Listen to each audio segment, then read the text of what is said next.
বিসমিল্লাহ ইন্নাল হামদুলিল্লাহ নাহমাদুহু ওয়া নাস্তাইনুহু ওয়া নাস্তাগফিরুহু ওয়া নাউযু বিল্লাহি মিন শুরুরি আনফুসিনা ওয়া মিন সাইয়্যাতি আমালিনা মান ইয়াহদিল্লাহু ফালা মুদিল্লা লাহু ওয়া মান ইউদ্লিল ফালা হাদিয়া লাহু ওয়া আশহাদু আল লা ইলাহা ইল্লাল্লাহু ওয়াহদাহু লা শারীকা লাহু ওয়া আশহাদু আন্না মুহাম্মাদান আবদুহু ওয়া রাসূলুহু আম্মা বা'দ ফাইন্না খায়রাল হাদিসি কিতাবুল্লাহ ওয়া খায়রাল হাদী হাদিয়ু মুহাম্মাদিন সাল্লাল্লাহু আলাইহি ওয়াসাল্লাম ওয়া শাররুল উমুরি মুহদাসাতুহা ওয়া কুল্লু মুহদাসাতিন বিদআহ ওয়া কুল্লু বিদআতিন দালালাহ ওয়া কুল্লু দালালাতিন ফিন-নার। আসসালামু আলাইকুম ওয়া রাহমাতুল্লাহি ওয়া বারাকাতুহু। আমরা একটা বই ধরে পড়তেছি, how to approach and understand the Quran. English নামটা বইয়ের, বাংলা আমাদের হালকার নাম কোরআন অধ্যয়নের সঠিক পন্থা। আমরা প্রথম চ্যাপ্টারে আছি। বইয়ের প্রথম চ্যাপ্টারটা হচ্ছে ভূমিকা এবং কি বিষয়ে আমরা আলোচনা করব সেই দ্বিতীয় চ্যাপ্টারে আছি। আমি ভূমিকাতে আমরা শেষ করছি, মাফ করবেন।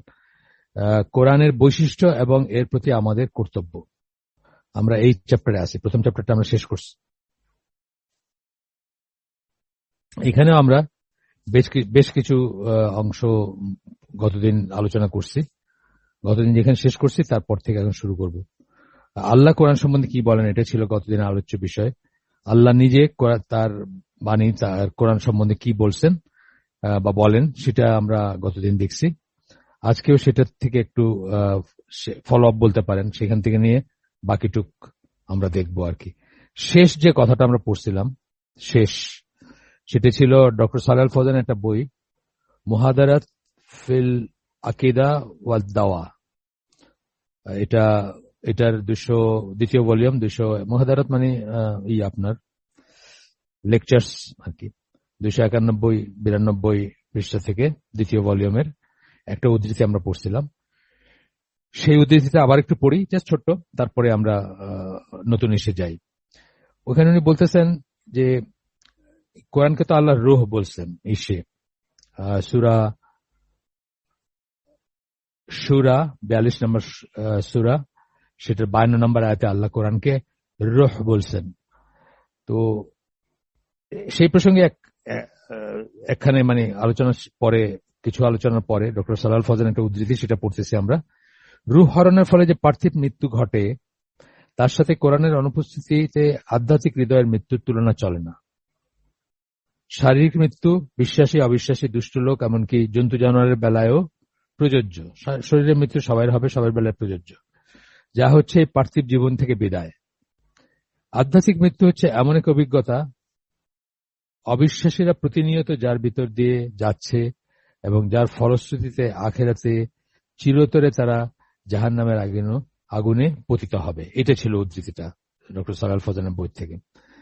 এখানে দুইটা কথা বলছেন। একটা হচ্ছে যে অবিশ্বাসীরা এটার এই আধ্যাত্মিক মৃত্যু যেটা, এটার ভিতরে যাচ্ছে। আপনারা দেখেন যে আপনারা যদি একটু পড়াশোনা করেন তাহলে দেখবেন যে পশ্চিমা দেশগুলোতে কিভাবে মানুষ বিষণ্ণ থাকে, কিভাবে মানুষ মদ, ড্রাগ, মিউজিক এগুলো নিয়ে থেকেও কিভাবে অন্তঃশ্বাস শূন্য একটা জীবন, মাফ করবেন, অন্তঃশ্বাস শূন্য একটা জীবন যাপন করে। আমরা বলি যে এটা নিহিলিস্টিক ভয়েড একটা কথা আছে, যে মানে অন্তঃশ্বাস শূন্যতা ভিতরে, মানে পারপাসলেসনেস জীবনের, বা জীবনে কেন আসছি, কোথায় কেন বাঁচতেছি, কেন মানে কোথায় যাচ্ছি ইত্যাদি জিনিসের যে ব্যাপার। আপনি যদি পড়াশোনা করেন দেখেন তাহলে দেখবেন যে মানে যে জন্য আপনার থার্ড ওয়ার্ল্ড কান্ট্রির যখন সুখী কান্ট্রি করা হয়, দেখা যায় যে অধিকাংশ ক্ষেত্রে ইভেন বাংলাদেশে একবার পৃথিবীর সবচেয়ে সুখী দেশ ছিল আর কি। তার কারণ হচ্ছে যে সুখ যে শুধুমাত্র টাকা পয়সা অথবা বিলাসিতাপূর্ণ জীবন থাকলেই সুখ অথবা শান্তি অথবা পরিতৃপ্তি এগুলো হয়, তা এই ধারণাটা ভুল। আমরা জানি যে অতি অল্পতেই, স্পেশালি বিশ্বাসী যারা, তারা অতি অল্পতেই তুষ্ট থাকে এবং খুব সুন্দর একটা জীবন থাকতে পারে তাদের। যাই হোক, আমরা আবার ফিরে আসি আমাদের আলোচনায়। এরপরে বলতেছেন মোহাম্মদ আল রাওয়ি বলেন, যে আরেকজন আলেমের রেফারেন্স দিচ্ছেন, এটা তার একটা বই থেকে যার কথা বললাম। শরীর থেকে যখন শারীরিক রূহ বিচ্ছিন্ন হয় তখন সবাই স্পষ্টতই বুঝতে পারে, তখন সে মানুষ সবাই বোঝে যখন কেউ মারা যায় আমরা সবাই বুঝি না মারা গেছে কেউ, মানুষজন সেই প্রাণহীন শরীরকে নিয়ে গিয়ে সমাহিত করে, কেননা রুহের তিরোধানের পরে সেই দেহ আর কোনো কাজে কাজ করতে পারে না বা কাজে লাগে না। আচ্ছা, অথচ একজন মানুষের উপর যখন কোরআনের আর কোনো প্রভাব থাকে না, তখন সেই অবস্থাটাকে শনাক্ত করতে মানুষ প্রায় ব্যর্থ হয়। সেও যে অন্তরে মৃত, স্পিরিচুয়ালি মৃত, এই জিনিসটা আমরা অনেক সময় বুঝি না বা আমরা ব্যর্থ হই বুঝতে। আপনি অনেক সময় দেখবেন যে একই ফ্যামিলির দুটা ভাই অথবা দুটা বোন, একজন কোরআন হাদিস নিয়ে থাকে, বিশ্বাসী। আমি এরকম জানি নাস্তিক ভাই, আমাদের এক দিনী বোনের ভাই নাস্তিক, কিন্তু সেই আবার ফ্যামিলির ব্রেড আর্নার। তো উনি আমাদেরকে জিজ্ঞেস করছেন যে আমি কি করব। উনি তখন বিবাহিত ছিলেন না, রিসেন্টলি বিয়ে হয়েছে ওনার। আমি কি করব, তার করণীয়টা কি? কারণ বাবা অনেক কিছু অন্যায় থাকলেও, অন্যায় দেখলেও বা অন্যায় বুঝলেও সেটা প্রোটেস্ট করতে পারেন না, বিকজ ওই ভাই হচ্ছে ব্রেড আর্নার, রুটি রুজি সেই করে, সেই জন্য তার একটা আপার হ্যান্ড থাকে সবসময় ইত্যাদি। তো তখন যখন এরকম ফ্যামিলিতে যখন একজন ধরেন হয়তো প্র্যাকটিসিং না, আরেকজন প্র্যাকটিসিং, তখন আমরা স্পষ্টত বুঝি দুজনের তফাৎটা কোথায়, স্পষ্টত চোখে পড়ে যে যেটা বললাম যে অন্তরে মৃত, যেটা বলতেছেন উনি, যে সেটা শনাক্ত করতে মানুষ ব্যর্থ হয় কোরআনের প্রভাব যখন থাকে না। সে মৃত কেননা সে এমনকি তার জীবনের উদ্দেশ্য কি তাও বুঝতে অক্ষম। এটা কিন্তু এটা বেসিক কোয়েশ্চেন, জীবনের উদ্দেশ্য কি, আমরা এখানে কেন আসছি, আমরা কি করতেছি, এখানে কি করতেছি, কোথায় যাচ্ছি, কেন আসছি, সত্যি কি কোনো পারপাস আছে কিনা জীবনের, এগুলো বেসিক কোয়েশ্চেন ঘুরে ফিরে মানুষের মনে আসে। কিন্তু এই প্রশ্নগুলোর উত্তর খুঁজতে বা সময় নিয়ে এগুলো নিয়ে চিন্তা করে না মানুষ, করতে পারে না। সেই জন্য কিন্তু দেখবেন যে অনেক সময়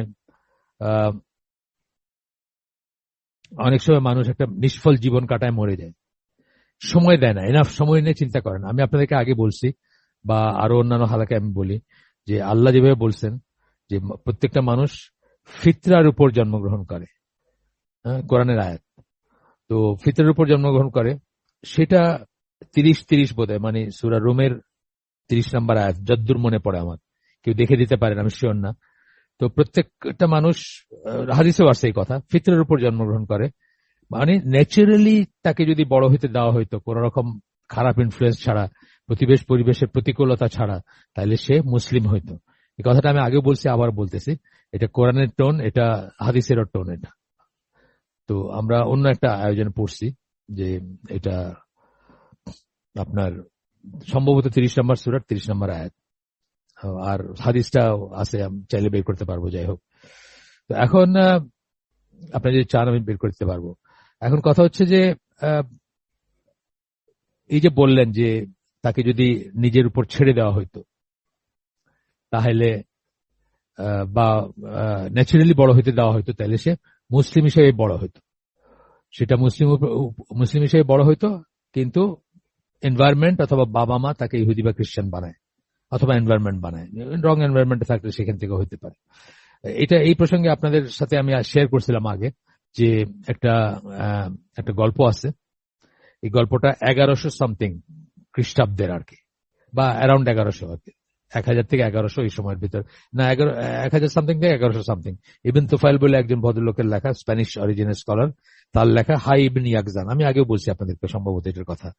তো হাই ইবন ইয়াকজান, আপনি একটা গল্প, রবিনসন ক্রুসোর মতো একটা গল্প, একটা বাচ্চা ছেলে শিপর্যাক, জাহাজ ভেঙে গিয়ে জাহাজ ডুবে একটা আইল্যান্ডে যায়। সেই আইল্যান্ডে সে একাই মানুষ, আর কোনো মানুষ নাই। অনেক অনেক আছে স্টোরি। যাই হোক, এটা কিন্তু রবিনসন ক্রুসোর 700 বছর আগে লেখা, এবং এটা যখন 1700 সামথিং খ্রিস্টাব্দে লন্ডনে প্রকাশিত হয়, ট্রান্সলেশনটা অ্যারাবিক থেকে, তার বেশ কিছু বছর পরে রবিনসন ক্রুসোটা বাইর হয় এটার অনুকরণে। এটা আমরা অনেকেই জানি না। আমরা রবিনসন ক্রুসো নিয়ে খুব আহাহু করি, বা ওটা একটা পড়ার ব্যাপার, আমরা সবাই পড়ছি এই গল্প, হয়তো আমার এজ গ্রুপের তো সবাই পড়ছে, পসিবলি আপনাদেরও সবাই পড়ছেন।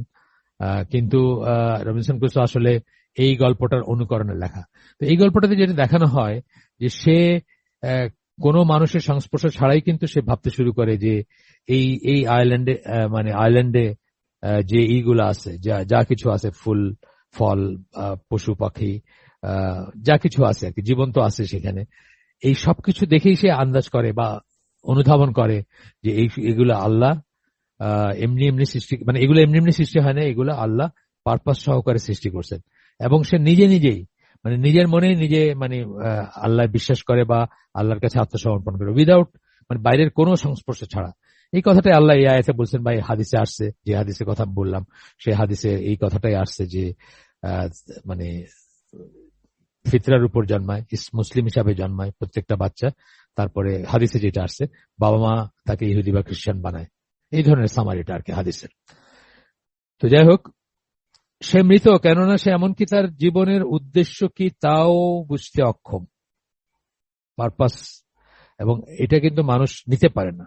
এখান থেকে বহু মানুষ আত্মহত্যা করে, বহু মানুষ আত্মহত্যা করে, বহু মানুষ মানে বিকৃত একটা জীবন ব্যবস্থা বেছে নেয়, ড্রাগ অথবা অন্য অ্যাডিকশন, বা মানে কি বলবো, মানে এক একজনের গতি এক এক দিকে যায় আর কি। সে এমন একটা জীবন যাপন করে যে জীবন তার সঠিক গন্তব্যের দিকে পরিচালিত নয়।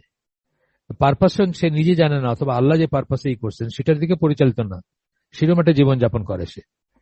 আর তাই এক্ষেত্রে তার শারীরিক মৃত্যু সংগঠিত হলেও আসলে কিছু আসে যায় না, মানে সে তো আসলে মরেই গেছে, সে তো আসলে মৃত। মানে কোরআনবিহীন মানুষ বা কোরআনের বুঝ বা ইসলামবিহীন মানুষকে মৃত আমি দেখবো অনেক জায়গায়, কোরআনের ল্যাঙ্গুয়েজও এটা, বা অনেক জায়গায় আরো আসবে এই কথাগুলো। এইটুকু উদ্ধৃতি ছিল ওনার বই থেকে, হাদিস হাদিস আল কোরআন আন আল কোরআন বইটার নাম আর কি। আরবি বই, ইংলিশের নাম লেখা, আরবির নামটা নাই এখানে, সেখানকার থেকে উদ্ধৃতি, মোহাম্মদ আল রাওয়ি ওনার নাম। আচ্ছা, এই পর্যায়ে এসে এই লেখক যিনি এটা বইটা লিখছেন তিনি বলতেছেন উপরে উদ্ধৃত আয়াত কোনটা? সূরা শুরা 52 নম্বর আয়াত, যেখানে আল্লাহ বলতেছেন এভাবে আমরা আমাদের আদেশের এক রূহ তোমার কাছে প্রেরণ করেছি। এই আদেশ এই আয়াতের কথা বলতেছেন এখানে উপরে উদ্ধৃত আয়াতে, এবং কোরআনের অন্যান্য আয়াতেও আল্লাহ পবিত্র কোরআনকে এক আলো ব্র্যাকেটে নূর হিসাবে ব্যাখ্যা করেন। আল্লাহ কোরআনকে নূর হিসাবে ব্যাখ্যা করেন। এটা অবশ্য আচ্ছা, এইখানে অবশ্য নূরের কথাটা বলতেছেন হয়তো তার আগের আয়াত থেকে, মানে এই চ্যাপ্টারের শুরুতে যে আয়াতটা কোট করছেন সেখান থেকে বলতেছেন। সেটা হচ্ছে না না তা না, দাঁড়ান এক সেকেন্ড।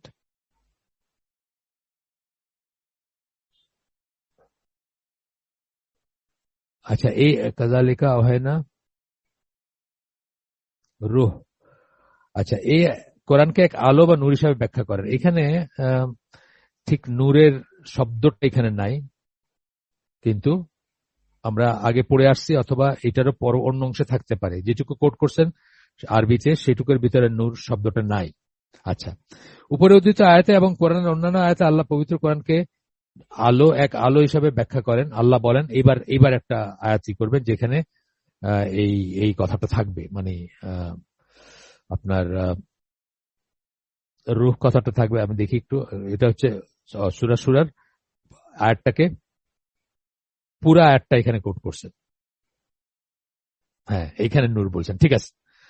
এইখানে আমি প্রথমে যেটুকু পড়ছি সুরার 52 নম্বর আয়াত, সেখানে নূর কথাটা নাই, শুধু একটা অংশ ওনারা কোট করছেন, কাযালিকা আওহাইনা ইলাইকা রুহাম মিন আমরিনা, এইটুক বলছেন, কিন্তু আসলে আয়াতটা আরো বড়, সেটা ওখানে বলেন নাই, এখন বলতেছেন সেটা। সুতরাং এটার ভিতরে আলো কথাটা আছে, নূর কথাটা আছে। আমরা এবার পুরো আয়াতটা পড়ি, সুরার 52 নম্বর আয়াত। এভাবে আমরা আমাদের আদেশের এক রূহ তোমার জন্য প্রেরণ করেছি, কিতাব কি অথবা ঈমান কি তা তুমি জানতে না। আল্লাহ রাসূলকে বলতেছেন, কিন্তু আমরা একে ব্র্যাকেটে এই কোরআনকে আলো বানিয়ে দিয়েছি, যা দ্বারা আমাদের দাসদের যাকে ইচ্ছা তাকে আমরা দিক নির্দেশনা দেই। নিশ্চয়ই তুমি মানবকুলকে সঠিক পথের দিক নির্দেশনা দাও। এই হচ্ছে পুরা আয়াতটা আর কি। এখানে নূর কথাটা আছে, এই জন্যই আমি খুঁজতেছিলাম ওইখানে, আমার তো পুরা আয়াতটা মুখস্থ নাই, কিন্তু পরবর্তীতে এটা পুরা আয়াতটা দিচ্ছেন, সেখানে নূর কথাটা আছে। ঠিক আছে, এখানে নূর কথাটা আছে। আমি একটু জাস্ট জায়গাটা দেখি পাল্টে নাকি পড়ে দিতে আপনাদের। এই যে এখানে আছে জালনাহু নূরান, এইখানে নূর কথাটা আল্লাহ বলতেছেন। নূর কথাটা ইউজ করতেছেন, আলো, আলো হিসাবে বলতেছেন। আচ্ছা, যাই হোক, আলো কোনো ব্যক্তিকে তার সামনের পথ দেখায়, আলো দিয়ে সে তার চলার পথে বিপজ্জনক বস্তু সমূহ এড়িয়ে চলে। আলো বলার পেছনের মাহাত্ম্যগুলা বলতেছেন। কেন আলো বললেন আল্লাহ? শুধুমাত্র জাস্ট মানে আমাদের অন্তর আলোকিত হইল ব্যাপারটা তা না আর কি। মানে ব্যাপারটা আক্ষরিক অর্থেই আলো, জীবনের পথে চলার জন্য আলো। অন্ধকারে যেরকম আমরা বিপজ্জনক অবস্থায় পড়তে পারি, তার উল্টা আলো থাকলে আমরা সেগুলো এড়ায় চলতে পারি, রাস্তায় যে সমস্ত প্রতিকূলতা আছে। সিমিলারলি জীবনের পথে কোরআন যদি থাকে তাহলে আমরা সেগুলো এড়ায় চলতে পারবো এবং প্রপারলি গাইডেড থাকবো, এই কথাই বলতেছেন। আলো কোনো ব্যক্তিকে সামনের দিকে পথ দেখায়, আলো দিয়ে সে তার চলার পথে বিপজ্জনক বস্তু সমূহ এড়িয়ে চলে এবং সে তার জন্য সবচেয়ে লাভজনক রাস্তা অনুসরণ করে গন্তব্যের দিকে যায়। গন্তব্যের দিকে যায়। জীবনের আমাদের গন্তব্য কি? আমাদের ফাইনালি কি? জান্নাতে যাওয়া, তাই না? জীবনের যদি একটা বলি, একটা লক্ষ্য বলি, যেটা সামনে নিয়ে আমরা চলি, সেটা কি? যে কোনো মূল্যে জান্নাতে যাইতে হবে, জাহান্নামে যাওয়া যাবে না। সিম্পল কথা, জাহান্নামে যাওয়া যাবে না, যে কোনো মূল্যে জান্নাতে যাইতে হবে। একেবারে যদি জান্নাতের মানে সবচেয়ে কম যে পর্যায়ে, সেটা হইলেও জাহান্নাম থেকে বাঁচতে হবে, যে কোনো মূল্যে জান্নাতে যেতে হবে। এটা তো আমাদের উদ্দেশ্য, লক্ষ্য। আর শয়তানের উদ্দেশ্য কি বলছি বারবার আমি বলি, শয়তানের উদ্দেশ্য হচ্ছে যে কোনো মূল্যে আপনাকে জাহান্নামে করতে হবে। এটা হচ্ছে শয়তানের উদ্দেশ্য। আচ্ছা, তারপরে ডক্টর সালেহ ফৌজানের কথা বলতেছেন, আবার তার উদ্দেশ্যে আসতেছে আবার ওই একই বই থেকে। উনি বলতেছেন, কোরআন যে ধরনের আলো বা নূর, তা আমরা আমাদের ইন্দ্রিয় দ্বারা যে আলো অনুভব করি তার চেয়ে ভিন্ন। এটা হচ্ছে আধ্যাত্মিক আলো, মানে স্পিরিচুয়াল আলো।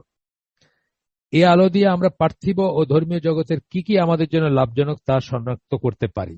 এই আলো দিয়ে, ঠিক যেরকম মানে একটা ফিজিক্যাল আলো দিয়ে আমরা যেরকম রাস্তায় বিপজ্জনক জিনিস শনাক্ত করতে পারি, অথবা কোনটা আমাদের জন্য লাভজনক, কোনটা শর্ট রাস্তা বা কোনটা ভালো রাস্তা, সেটা যেরকম শনাক্ত করতে পারি, এই আলো দিয়ে, এই আধ্যাত্মিক আলো, স্পিরিচুয়াল আলো, যেটা আমাদের ভিতরে যদি থাকে, আমাদের অন্তরে থাকে, কোরআনের শিক্ষা, কোরআনের আলো, তাহলে কি করবো? আমরা পার্থিব জীবনেও আমরা কোনটা লাভজনক এটা দেখবো।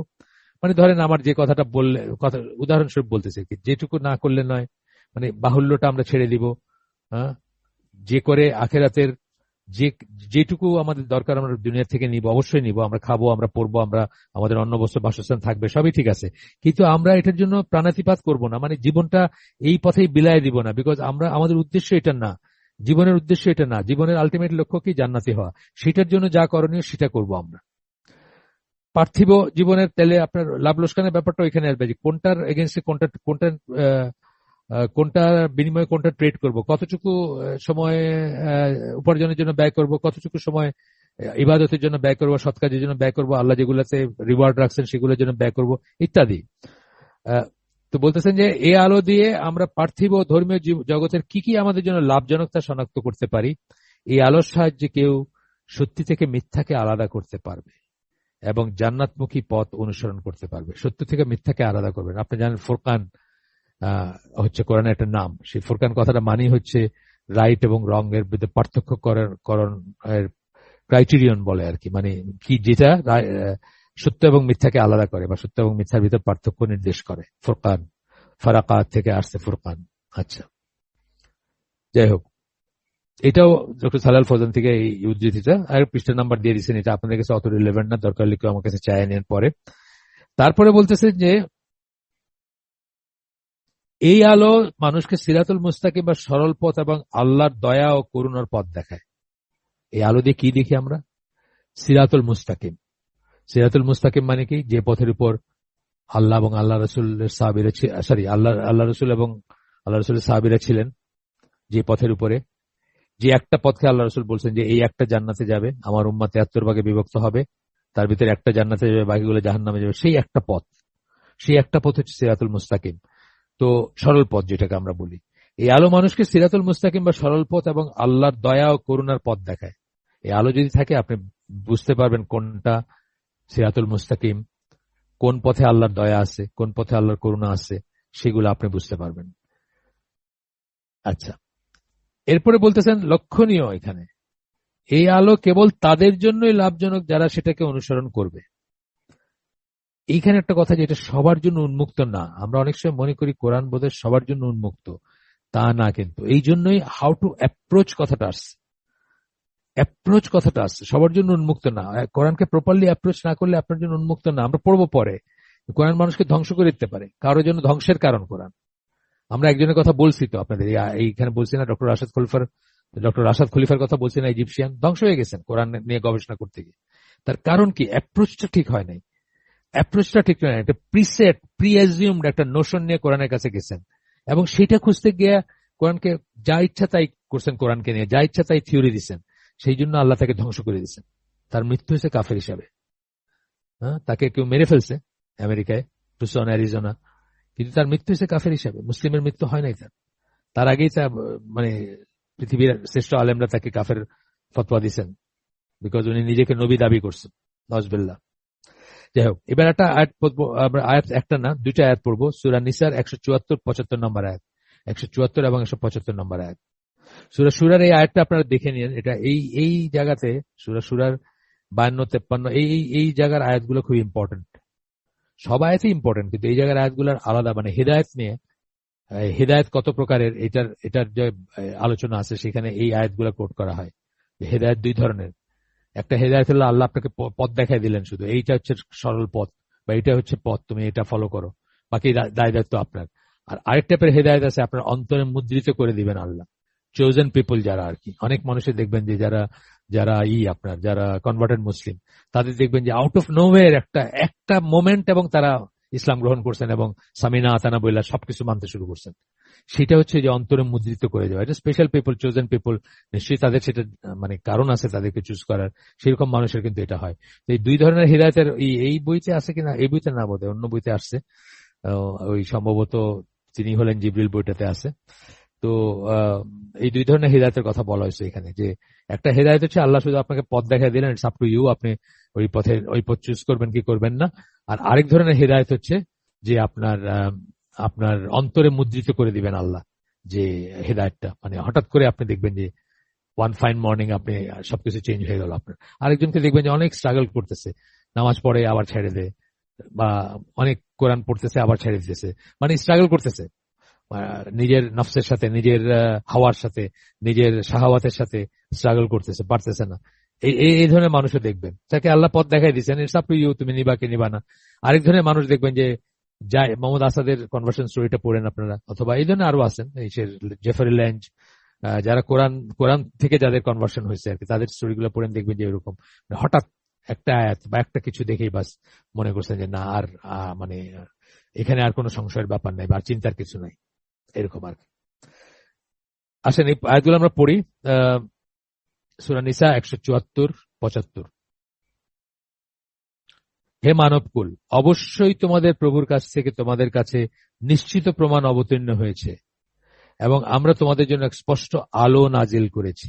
আবারও আলো হিসাবে কোরআনকে বলতেছেন, ব্র্যাকেটে এই কোরআন। আচ্ছা, তাই যারা আল্লাহ বিশ্বাস করেছে এবং একে আঁকড়ে ধরেছে, দেখেন কে লাভবান হবে?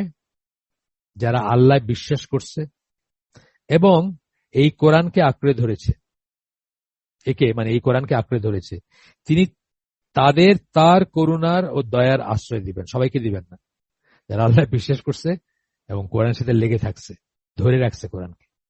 ধরে রাখা মানে কি? ধরে রাখা মানে হচ্ছে কোরআন পড়া, অধ্যয়ন করা, যেটা নিয়ে আমরা পড়তেছি, স্টাডি করা, সেই অনুযায়ী জীবনযাপন করা, জীবনে সেটাকে ইমপ্লিমেন্ট করা। আচ্ছা, তিনি তার করুণা এবং দয়ার আশ্রয় দেবেন এবং তাদের এক সরল পথের মাধ্যমে তার দিকে নিয়ে যাবেন। সিরাতুল মুস্তাকিমের উপর তাদেরকে প্রতিষ্ঠিত করবেন এবং তার দিকে নিয়ে যাবেন, অর্থাৎ তাদের যে গন্তব্য যাওয়া উচিত, তাদের সে জান্নাতের দিকে যাওয়া উচিত, তাদের সেই পথে পরিচালিত করবেন তাদেরকে। আচ্ছা, এরপরে একটা আয়াত আসবে, আরো আয়াত আসতেছে, সেখানে বলতেছেন বিশ্বাসীদের সত্যিকার জীবনের চাবিকাঠি হচ্ছে কোরআন। জীবনের চাবিকাঠি মানে মূল মন্ত্র হচ্ছে কোরআন, সোজা কথা। কোরআন ছাড়া একজন মানুষ তাই আধ্যাত্মিক মৃত্যু ও অন্ধকারের মাঝে পতিত। এই যে মৃত্যুর কথাটা বারবার আসতেছে, কোরআন ছাড়া মানুষ হার্টবিট থাকলেও সে মৃত, আসলে সে মৃত। তাকে যে পারপাসে বানানো হয়েছে সেই পারপাসে ফুলফিল করতেছে না। তার জীবনের যে লক্ষ্য হওয়া উচিত ছিল যে কোনো মূল্যে জান্নাতে যাওয়া, সেটির উপর সে নাই। তার জীবনের যে একমাত্র রাস্তা হওয়ার কথা ছিল সিরাতুল মুস্তাকিম, সেটির উপর সে নাই, অ্যান্ড সো অন।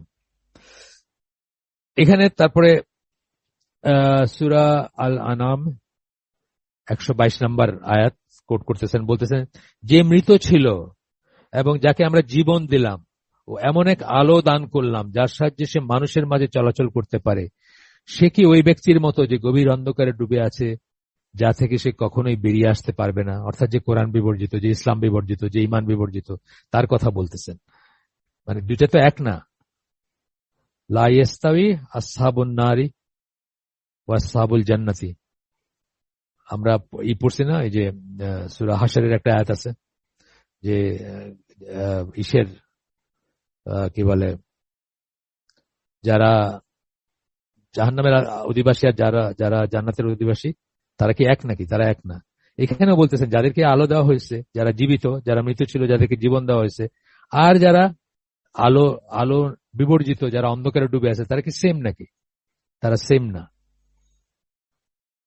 সে কি ওই ব্যক্তির মতো? এটা কোরআনের একটা মানে একটা টোন, এটা আপনারা জানেন হয়তো। এবং এইটাই একটা টোন যে all all human beings are equal, এই কথাটা যেটা রাহা মিথ্যা কথা, এইটাই হচ্ছে সেটার কথা। আল্লাহ বারবার কোরআনে বলছেন যে এ কি তার মতো, যে চোখে দেখে, যে যে চক্ষুষ্মান, বা যে যার দৃষ্টি আছে যার দৃষ্টি নাই, যে অন্ধ, তারা কি এক? তাহলে ইকুয়াল না। যার জ্ঞান আছে যার জ্ঞান নেই তারা ইকুয়াল না। যার চোখ আছে যার চোখ নাই, বা যার দৃষ্টি আছে যার দৃষ্টি নেই, তারা ইকুয়াল না। যে ইসলামের উপর আছে যে ইসলামের উপর নাই, তারা ইকুয়াল না। আর আরো অনেক কথা আছে, যাই হোক। এবং জাস্ট ফর ইউর ইনফরমেশন, নারী এবং পুরুষও ইসলামে ইকুয়াল না। এটা যদি কেউ বলে সে ডাহা মিথ্যা কথা বলে, যদি কেউ বলে থাকে। কারণ আমরা দেখবো ইসলামকে একটা ফতোয়াই আছে এটা নিয়ে। আমি আমি আপনাদের ভিতরে দিছিলাম বোধহয় আগে, চাইলে আবার দিয়ে দিব। এটা একটা ফতোয়াই আছে যে মানে শুরুই করছেন এটা বলে যে যারা বলে ইসলামে নারী পুরুষ সমান, তারা মিথ্যা কথা বলে, লায়ার্স। হ্যাঁ, সমান এই সেন্সে যে ইবাদতের সেন্সে, বা আল্লাহর ইবাদত করার, আল্লাহর বান্দা হিসাবে, সেই হিসাবে সমান। যে একজন পুরুষ মানুষের ইবাদত যেরকম সিগনিফিকেন্ট, একজন মহিলার ইবাদত সেরকম সিগনিফিকেন্ট, কিন্তু তারা মোটেই ইকুয়াল না। তারা তারা তাদের আলাদা আলাদা ডাইমেনশনে আলাদা আলাদা ইম্পর্টেন্স আছে, আলাদা আলাদা রোলস টু প্লে ইসলাম। এটাই হচ্ছে ইসলামের ইসলামের কি বলবো, মানে ধ্যান ধারণা বা ওয়ার্ল্ড ভিউ। এটা যে প্রত্যেকের ইকুয়াল, প্রত্যেকের কি বলে, মানে ইম্পর্টেন্ট রোল আছে, ইকুয়াল না, ইম্পর্টেন্ট রোল আছে, এবং সেই রোলের জন্য সে ইম্পর্টেন্ট, এবং প্রত্যেকের আলাদা আলাদা ইম্পর্টেন্স আছে আল্লাহর কাছে, কিন্তু তারা ইকুয়াল না। তারা এই যে বিল্ডিং ব্লকের একটা ইট সরায় আটটা ইট, সেটা না। যদিও কাফেররা, মুশরিকরা আমাদের সেটা এখন বুঝাইতে চাইতেছে যে আপনি পুরুষ না মেয়ে মানুষ না, ট্রান্সজেন্ডার না, লেসবিয়ান না, গে, কিছুতে আসা যায় না, জাস্ট আমরা সবাই একটা মানবতার একটা ইউনিট আর কি। ব্যাপারটা তা না আর কি। আচ্ছা, এটা এটা মনে রাখা ভালো, কারণ আমরা অনেকেই পশ্চিমা প্রোপাগান্ডা বা পশ্চিমা ধ্যান ধারণার ইনফেক্টেড, আমরা ইনফেক্টেডই বলি বা ইনফেস্টেডও বলতে পারি, সেগুলার মাঝে থাকি আমরা। তো সুতরাং আমাদের এটা ক্লিয়ার হওয়া দরকার যে নারী এবং পুরুষ ইসলামের সমান না, ইকুয়াল না। এরপরে বলতেছেন যে আরেকটা আয়াত, যেখানে আপনার আমরা কিন্তু এখনো আল্লাহ কোরআন সম্বন্ধে কি বলতেছেন সেটাই পড়তেছি, এগুলো সব আল্লাহর কথা। এটা হচ্ছে সূরা মুমিন, এটা হচ্ছে সূরা আম্বিয়া, সূরা আম্বিয়ার 10 নম্বর আয়াত। আল্লাহ বলতেছেন, হে মানবকুল, আমরা অবশ্যই তোমাদের জন্য একটি কিতাব নাজিল করেছি যাতে তোমাদের জন্য রয়েছে সম্মান ও মর্যাদা। তোমরা কি তাহলে বুঝবে না? তোমাদের জন্য সম্মান এবং মর্যাদা আছে, তোমরা কি তাহলে বুঝবে না তোমাদের জন্য?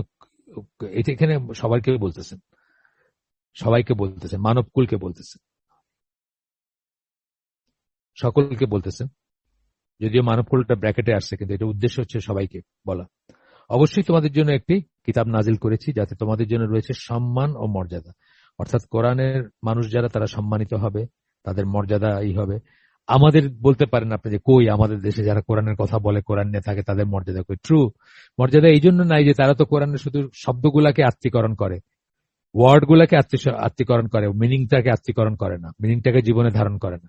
যেই জন্য এই জিল্লতি আমাদের, আমরা আগেও বলছি বা আবারও বলবো, বা এটা এক্সপ্লেন করে বলতে পারি কখনো যদি দরকার হয়, যে আমাদের এই দুরবস্থার পিছনে কারণ কি? কারণ হচ্ছে যে আমরা কোরআন মুখস্থ করি, কোরআন পড়ি, কোরআন রিসাইট করি, কোরআন তেলাওয়াত করি, মৃত মানুষের পাশে কোরআন পড়ি, কিন্তু জীবিত মানুষের জীবনে যে ইম্প্যাক্ট থাকা দরকার, জীবনে যে ধারণ করার ব্যাপার আছে, এটা যে প্রয়োগ করার ব্যাপার আছে, এটা যে ম্যানুয়াল, ইনস্ট্রাকশন ম্যানুয়াল, সেটা আমাদের মনে থাকে না বা আমরা মনে রাখি না। আচ্ছা, এরপরে বলতেছেন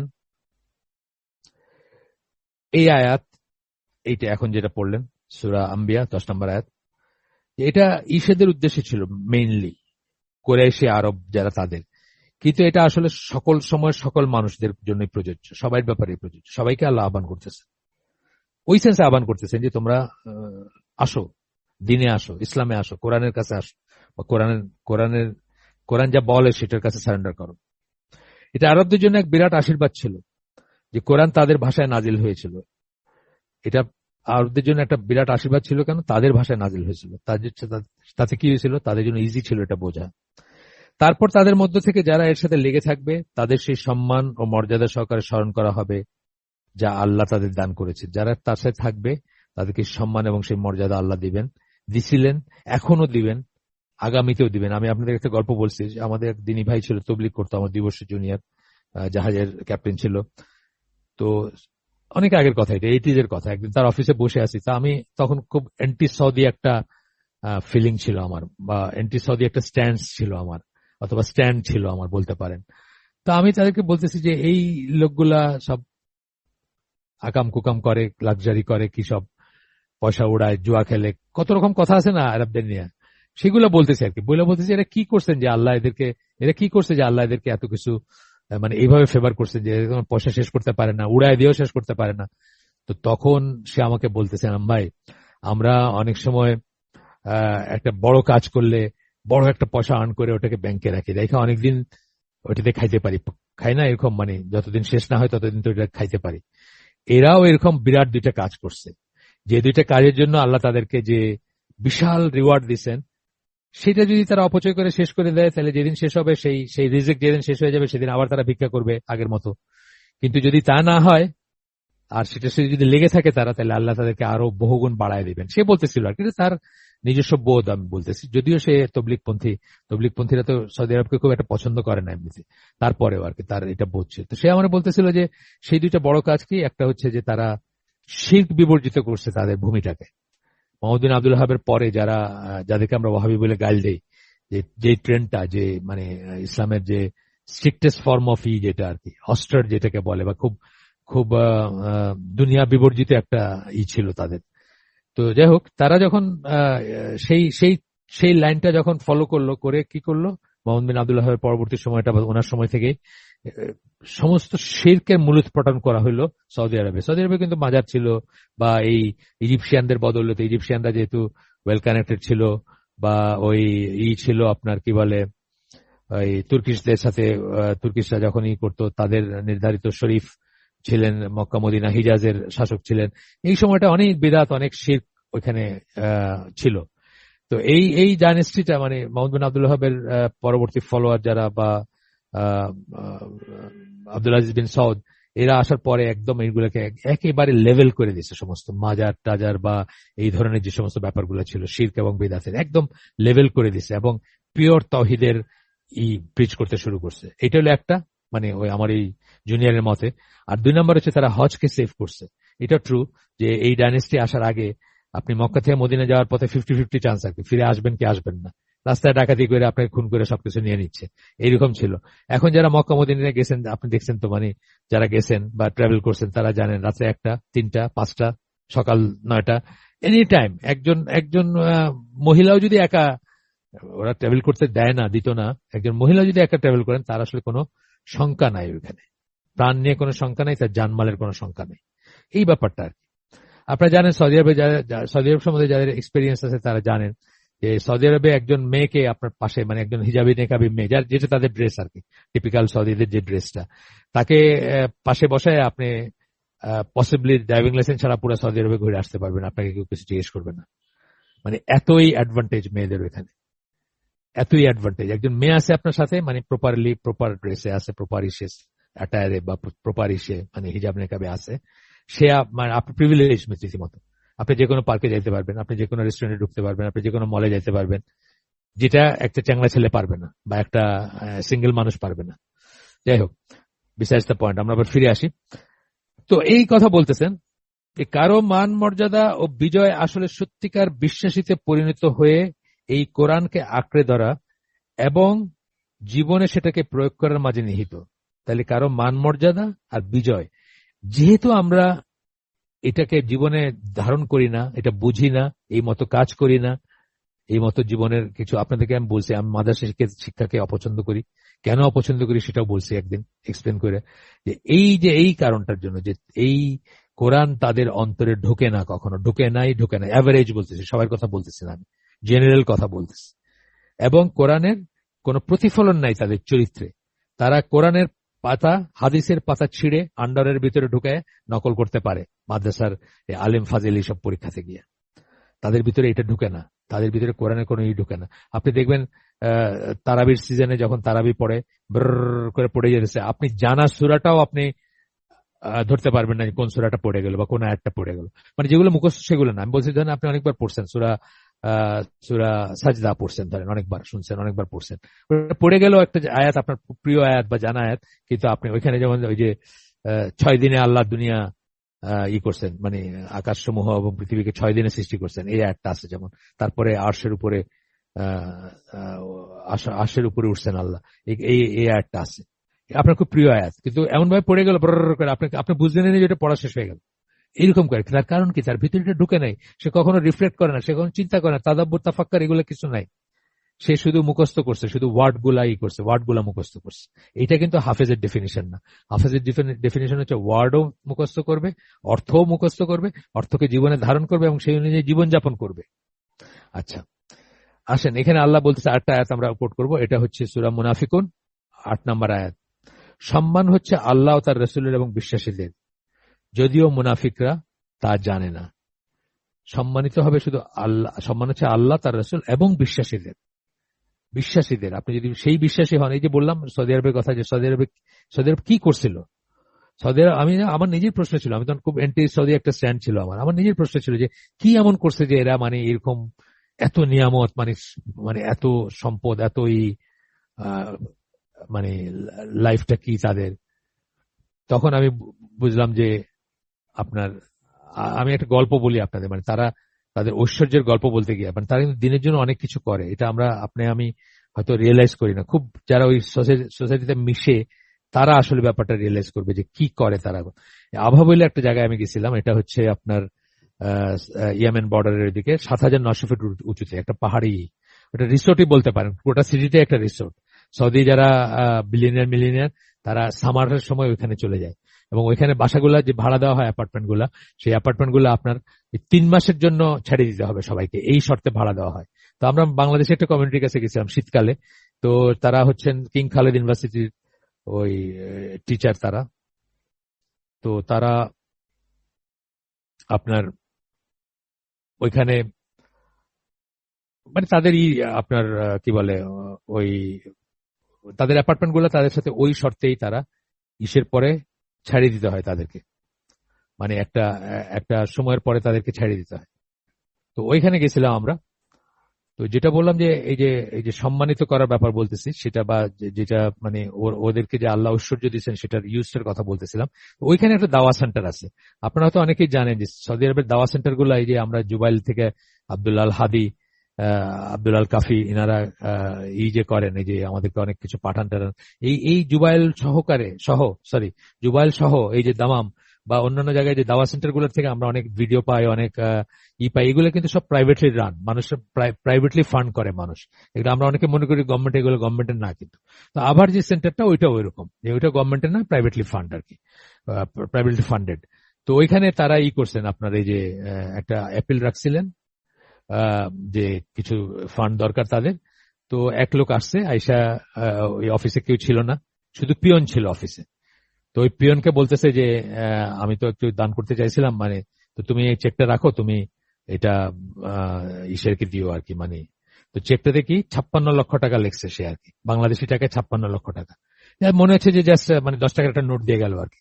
তো এরকম অনেক মানুষ আছে, অনেক সৎ কাজ করে ওইখানে, যারা মিশছেন তাদের সাথে, রিলিজিয়াস কমিউনিটির সাথে যারা মিশছেন তাদের কথা আমি বলতেছি। আমাদের অধিকাংশ মানুষজন সৌদি আরবে গেলে মিশে হচ্ছে আদম ব্যাপারীদের সাথে, মানে আমাদের যারা লেবার শ্রেণীর মানুষ যায় তারা কাদের কাছে যায়, এখানে আদম ব্যাপারীরা তাদেরকে একবার সাইফন করে, মানে শোষণ করে, তাদের কাছে পয়সা সাইফন করে, ওইখানে গিয়ে আবার আরেক শোষকদের হাতে পড়ে, যারা ওইখানের আদম ব্যাপারী আর কি। তো সব খারাপ এক্সপিরিয়েন্স গুলো এবং খারাপ মানুষগুলোর সাথে মিশে।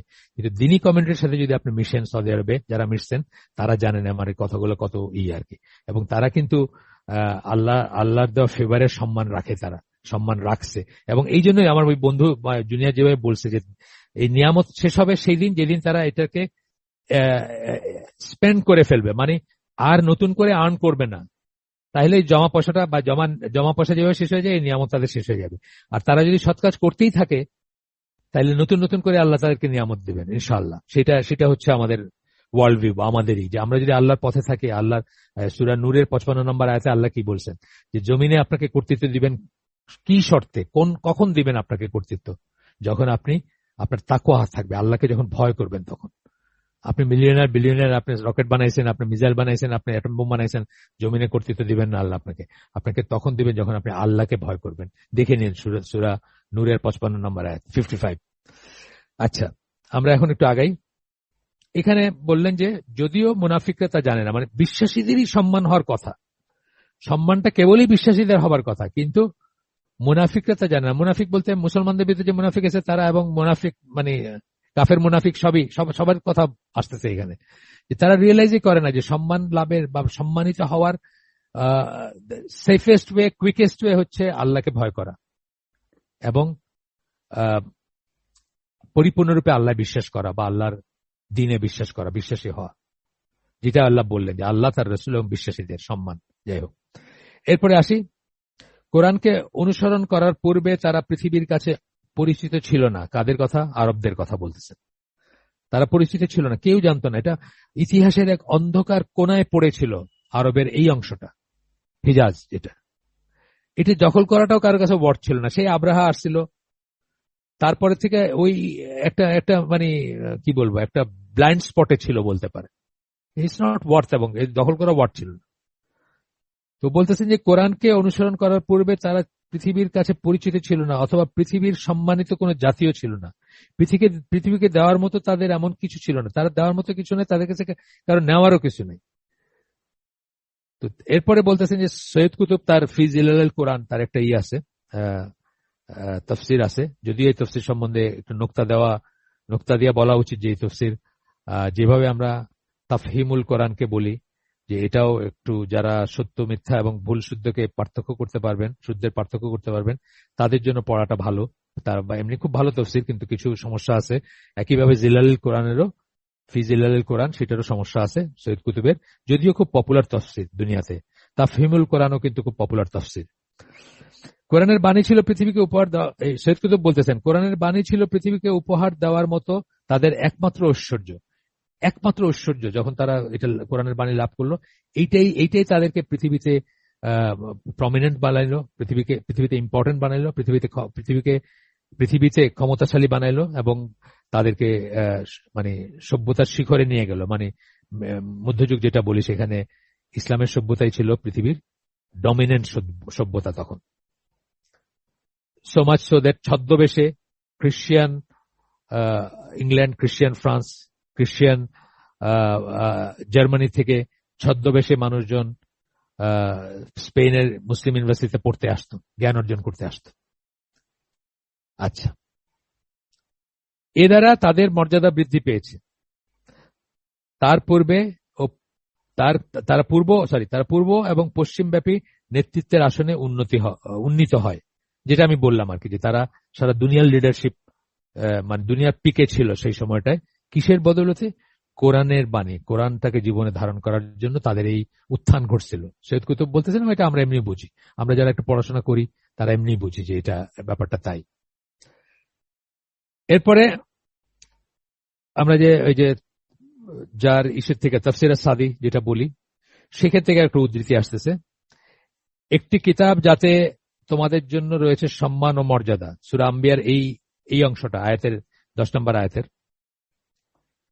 আয়াতে যাতে তোমাদের জন্য রয়েছে সম্মান ও মর্যাদা, আমরা পড়ে আসলাম মাত্র। সেটার ব্যাখ্যা দিতে গিয়ে আব্দুর রহমান সাদি লেখেন, পরবর্তীতে যা সংগঠিত হয়েছে তা এই আয়াতেরই বাস্তবায়ন।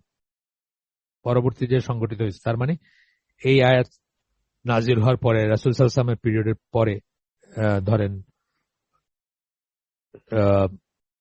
700-800 বা এমনকি 1300 পর্যন্ত, 1200-1300 পর্যন্ত বলতে পারেন, মানে স্পেন থেকে বিতাড়িত হওয়ার আগে পর্যন্ত 1453 মনে হয় বা এরকম কিছু, 1400 সামথিং এ বিতাড়িত হয় মুসলিমরা ওইখান থেকে।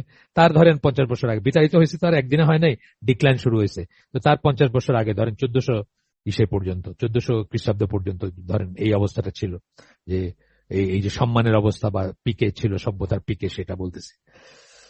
পরবর্তীতে সংগঠিত হয়েছে তা এই আয়াতেরই বাস্তবায়ন। সাহাবাগণ ও তার পরবর্তী প্রজন্ম সমূহের যারা রাসূল সাল্লাল্লাহু আলাইহি সাল্লামের উপর বিশ্বাস স্থাপন করেছিলেন এবং কোরআন থেকে যারা দিক নির্দেশনা নিয়েছিলেন, অর্থাৎ যারা বিশ্বাসী, যারা জীবন ওয়ে অফ লাইফ হিসাবে ইসলামকে নিয়েছিলেন, ওয়ে অফ লাইফ হিসাবে মানে ইনস্ট্রাকশন ম্যানুয়াল হিসাবে জীবনের কোরআনকে নিয়েছিলেন, তাদের কথা আসতেছে।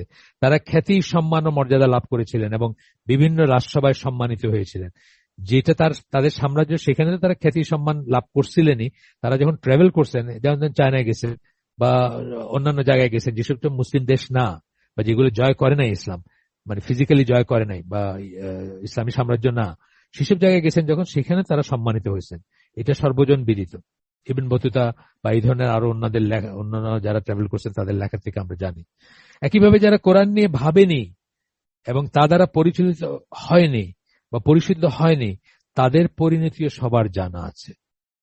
যারা সেই লাইনটা গ্রহণ করে নাই, অন্যদিকে গেছে, তাদের পরিণতি আমরা জানি, তাই না?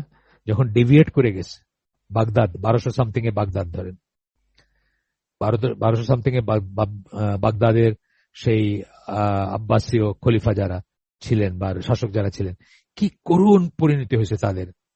এই চেঙ্গিস খানের আর্মির কাছে কি করুণ পরিণতি, মানে মেয়েরা ঝাড়ু দিয়ে পেটাইছে তাদেরকে, বাইর করতে পারে না যুদ্ধ করার জন্য। এতই কাপুরুষ এবং এতই লাক্সারিতে ডুবেছিল তারা, তার কারণ তারা কোরআনের সাথে লেগেছিল না। তখন তারা অসম্মানিত, তুচ্ছ, অসুখী জীবনযাপন করেছিল। আব্দুর রহমান সাদি সিল বলতেছেন, তার কথায় আসলাম আবার, দুনিয়া এবং আখিরাতে শান্তি অর্জন করতে এই কিতাবখানি অনুসরণ করার কোনো বিকল্প নেই। যদি সেটা চান শান্তি অর্জন করতে, তাহলে এই কিতাব অনুসরণ করার কোনো বিকল্প নেই। তাফসির সাদির পৃষ্ঠা 468, সেখান থেকে এই করতেছেন উদ্ধৃত, এটা এই অংশটুকু। আচ্ছা, আমরা একটু আগে কতক্ষণ হইল দেখি। আচ্ছা, আছে এখনো 8 মিনিটের মতো আছে। এরপরে বলতেছেন যে এই সুখ শান্তি ও সম্মান লাভের যে ফর্মুলা, এটা আজও প্রযোজ্য, আসলেও আজও প্রযোজ্য, আসলে আজও প্রযোজ্য। ইন্ডিয়ান মুসলিমদের কথা ধরেন, আমরা তাদের জন্য অনেক সহানুভূতি আছে, দোয়া করি, আমি তাদের জন্য দোয়া করি, আল্লাহ যেন তাদেরকে মাফ করে দেন, তাদের সহায় হন। তারা হিন্দুদের কাছে যেভাবে নিগৃহীত হচ্ছে ইন্ডিয়ায়, সেটা থেকে যেন আল্লাহ তাদেরকে রক্ষা করেন। কিন্তু একটা জিনিস কি চিন্তা করছেন যে উল্টাভাবে চিন্তা করেন তো কেন তাদের এই অবস্থা? আপনি ইন্ডিয়াতে যাবেন, একটা মুসলিমকে একটা হিন্দু থেকে আলাদা করা খুব ডিফিকাল্ট। সমানে হিন্দু মেয়েদেরকে বিয়ে করে অথবা মুসলিম মেয়েরা হিন্দু ছেলেদেরকে বিয়ে করে, মানে একেবারে মিলেমিশে একাকার। কিছু পকেট আছে, হ্যাঁ কিছু পকেট আছে, কিছু কনসেন্ট্রেটেড পকেট আছে, যেখানে গেলে হয়তো আপনি আজান শুনবেন বা ইসলামী ঈদ দেখবেন, কিন্তু এই জেনারেল আমি বলতেছি খুবই ডিফিকাল্ট আপনি একটা মুসলিমকে যে আলাদা করবেন একটা হিন্দুর থেকে। এবং তারা অনেকে সেটা নিয়ে গর্ববোধ করে, অনেকে গর্ববোধ করে যে হলিউড কি বলে, বলিউড বোম্বের যে চিত্র জগতের তো একটা খুব বড় চাঙ্ক হচ্ছে নামকা ওয়াস্তে মুসলিম আর কি, যাই হোক, তারা তো গর্ববোধ করে রীতিমতো। তারা যে ইন্ডিয়ান গর্ববোধ করে, তারা যে হাফ হিন্দু এটাতে গর্ববোধ করে, তাদের ঘরে যে পূজা হয়, দুর্গা পূজা বা দিওয়ালি হয়, এটা নিয়ে তারা গর্ববোধ করে, রীতিমতো গর্ববোধ করে। তারা বুক ফুলায় বলে। লতা মঙ্গেশকরের ইসে গিয়া দোয়া পড়ছে, মরদেহের কাছে গিয়া দোয়া পড়ছে, ফু দিয়ে আসছে মুসলমান।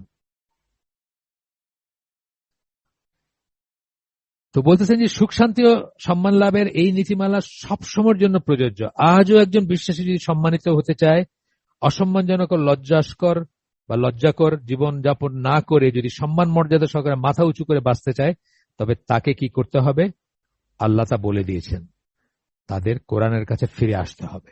এটা কিন্তু আপনার আমার সবার জন্য প্রযোজ্য, আপনাদের জন্য, আমার জন্য, আমাদের সবার জন্য প্রযোজ্য। একটা হলো পার্সোনাল লেভেলে প্রযোজ্য, একটা হলো জাতীয় লেভেলে প্রযোজ্য। জাতীয় লেভেলে তো আল্লাহ জানেন, গড নোজ ভ্যান, কিন্তু পার্সোনাল লেভেলে, ফ্যামিলি লেভেলে তো আমরা করতেই পারি, যেখানে আমাদের গ্রিপ আছে। যেখানে আমরা আমির বা যেখানে আমাদের কথা মানে খাটবে, সেখানে তো আমরা করতেই পারি।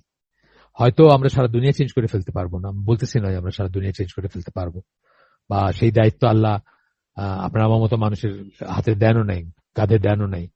কিন্তু নিজেরটা তো করতে পারি। আমি বলি না কু আনফুসাকুম ওয়া আহলিকুম নারা, নিজেকে এবং নিজের আহালকে সে আগুন থেকে বাঁচাইতে বলতেছেন আল্লাহ, যার জ্বালানি হবে মানুষ এবং পাথর। সূরা তাহরিমের 6 নম্বর আয়াত, ফেমাস আয়াত, ওয়াইডলি কোটেড আয়াত, মনে রাখবেন আপনারা, কু আনফুসাকুম ওয়া আহলিকুম নারা। এখানে এসে আপনার ওমর রাদিয়াল্লাহু আনহু একটা উদ্ধৃতি, এটা খুব ফেমাস একটা উদ্ধৃতি, এটা আপনারা শুনেন কান খুলে।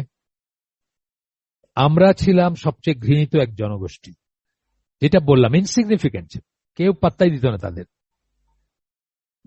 মেক্কা সেন্ট্রিক যে লাইফ ছিল, বা যে কুরাইশরা, তাদের কথা বলতেছেন।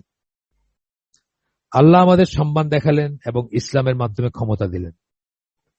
আল্লাহ আমাদেরকে সম্মান দেখালেন এবং ইসলামের মাধ্যমে আমাদেরকে ক্ষমতা দিলেন। আমরা যদি কখনো আল্লাহ আমাদের যা দিয়ে সম্মানিত করেছেন তাছাড়া অন্য কিছুর মাধ্যমে সম্মানিত হতে চাই, অর্থাৎ যা দিয়ে সম্মানিত, ইসলামের মাধ্যমে, কোরআনের মাধ্যমে আমাদের সম্মানিত করছেন, তাছাড়া যদি অন্য কিছু দিয়ে আমরা সম্মানিত হইতে চাই, এখন ফুটবল খেলা শুরু হয়েছে সৌদি আরবে, ফুটবল খেলার মাধ্যমে সম্মানিত হইতে চাইতেছে, কনসার্ট শুরু হয়েছে, এখন কনসার্টের মাধ্যমে সম্মানিত হইতে চাইতেছে, তাইলে বুঝতে হবে যে তার বিপদ ঘনায় আসছে। এবং ওই কাফেরের পায়ে পায়ে, পা থেকে পায়ে, আবার ফুটবলের মতো এক পা থেকে আরেক পাথে যাওয়া, পায়ে যাওয়ার সময় আসছে, যেটা আমরা যেটা মানে মানে সেই 200 বছর ধরে যেটা আমরা এক্সপেরিয়েন্স করতেছি, যে আমরা মানে কাফেরদের পায়ে পায়ে, মানে এক পা থেকে আরেক পায়ে, একজনের পা থেকে আরেকজন পায়ে আমাদের যাচ্ছি, ফুটবল যেভাবে খেলে সেভাবে যাচ্ছি আমরা। তার কারণ আমরা সম্মানের মেইন জিনিসটা থেকে সরে আসছি, অন্য জিনিসের ভিতর সম্মান খুঁজি, পিএইচডির ভিতর খুঁজি, হ্যাঁ, হিমালয়ের উপরে যাওয়ার ভিতরে খুঁজি, আমরা গানের কম্পিটিশনে কে শ্রেষ্ঠ ওইটাতে খুঁজি, হ্যাঁ, কান উৎসবে গিয়ে কার সিনেমা প্রাইজ পেল ওইখানে সম্মান খুঁজি, তারপরে এই ধরনের জিনিসের সম্মান খুঁজি। সুতরাং আমরা নিগৃহীত হইতেই থাকবো যতক্ষণ আমরা সম্মানের মেইন জায়গায় ফিরে না যাব। এটা ওমর রাদিয়াল্লাহু আনহু বলতেছেন, আমরা যদি কখনো আল্লাহ আমাদের যা দিয়ে সম্মানিত করেছেন, অর্থাৎ কোরআন এবং ইসলাম, তাছাড়া অন্য কিছুর মাধ্যমে সম্মানিত হতে চাই, তাহলে আল্লাহ তখন আমাদের লাঞ্ছিত করবেন। এক্স্যাক্টলি এই অবস্থার ভিতর দিয়ে মুসলিম উম্মাহ যাচ্ছে এখন। ইসলামের মতো এই উপরোক্ত উদ্ধৃতি কোরআনের বেলায় প্রযোজ্য, মানে এটা ইসলামের বেলায় বলছেন ওমর রাদিয়াল্লাহু আনহু, এটা আল হাকিমের বর্ণনায় আসছে। আপনার ইসলামের ব্যাপারে বলছেন ওমর রাদিয়াল্লাহু আনহু, কিন্তু বাই এক্সটেনশনটা কোরআনের বেলায় প্রযোজ্য। আল্লাহ রাসূল সাল্লাল্লাহু আলাইহি ওয়াসাল্লামের একটা হাদিস আছে, সহিহ মুসলিম এবং অন্যান্য গ্রন্থে আছে, নিশ্চয়ই আল্লাহ কিছু জনগোষ্ঠীকে কোরআন দ্বারা সম্মানিত করেন। শুনে রাখেন, এটা নিয়ে আমরা ডিটেইলস আলোচনা করব। এটা সূরা আল ইসরা একটা আয়াত আছে, সেই আয়াতটাতেও আসবে এই কথাগুলো। তো এখানে শুধু হাদিসটা আছে, ওইটা আসে নাই, শুনে রাখেন ভালো করে। নিশ্চয়ই আল্লাহ কিছু জনগোষ্ঠীকে কোরআন দ্বারা সম্মানিত করবেন, আর কিছু জনগোষ্ঠীকে তা দ্বারা অধঃপতিত করবেন। যারা কোরআনের সম্মান রক্ষা করবে না, মর্যাদা রক্ষা করবে না, কোরআন অনুযায়ী চলবে না, তাদেরকে কি করবেন? সেটা দিয়েই নিগৃহীত করবেন, অধঃপতিত করবেন, লাঞ্ছিত করবেন, অসম্মানিত করবেন। এটা আপনি ওই সূরা আমরা পরে আবার পড়বো, আবার আসবে, এটা সূরা ইসরার আয়াতটা আসবে পরে। এইখানে এসে বলতেছেন যে আমরা যে কটা আয়াত পড়ে আসলাম, এইখানে বেশ কয়েকটা আয়াত পড়ে আসছে আমরা, সেগুলার সামারি বলতেছেন এখানে এসে। এটা এমন একটা কিতাব যাতে প্রয়োজনীয় দিক নির্দেশনা রয়েছে, সামারিটা বলতেছেন। একজন মানুষের জন্য এটা হচ্ছে রুহ মানে কি? প্রাণ, যেটাকে আমরা বলছি একদিন যে বেঁচে থাকা অবস্থায় আমরা বলি নফস, আর যখন প্রাণটা বের হয়ে যায় তখন সেটাকে আমরা রুহ বলি। এটা একটা থিওরি। রুহ এবং নফস অনেকটা ইন্টারচেঞ্জেবল ওয়ার্ড। তারপরেও এক্সপ্লেনেশনে গিয়ে অনেকেই বলছেন, স্কলাররা বলছেন এইভাবে, যে যখন কেউ বেঁচে থাকে তখন এটাকে নফস বলা হয়, আর যখন প্রাণটা বের হয়ে যায় সেটাকে রুহ বলা হয়। অর্থাৎ রুহটা প্রাণের একটা শব্দ আর কি। যাই হোক, একজন মানুষের জন্য এটা হচ্ছে রুহ। কি? কোরআন হচ্ছে রুহ। এটা হচ্ছে এমন একটা আলো যা মানুষকে পথ দেখায়। এগুলো আমরা পড়ে আসলাম, সামারি করতেছেন। আর সকল মুসলিমের জন্য দুনিয়া এবং আখিরাতের সম্মান, মর্যাদা ও সুখ শান্তির সার্বিক উৎস হচ্ছে সার্বিক সোর্স হচ্ছে এই কোরআন। আবার পড়ি আমি, এটা বোল্ডফেজ